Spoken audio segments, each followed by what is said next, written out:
Hello, hello, hello. Gagawa ko ng shawarma.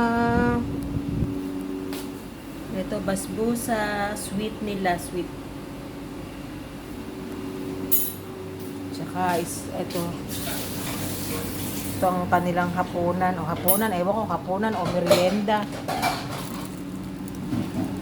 Tsaka pilapil. Sa atin ang pilapil, tinatapakan. Hindi pala pilapil, kinakain. Paborito kanila.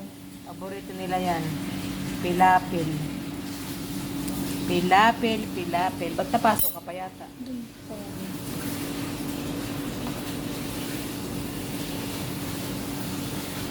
Tapos ayan, nagpiprepare na ng hapunan. Araw-araw para kaming piyesta lagi. Ito, ipapalaman din yan. Ay, nako.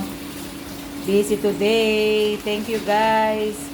See you next video. Bye-bye. God bless. Thank you for watching.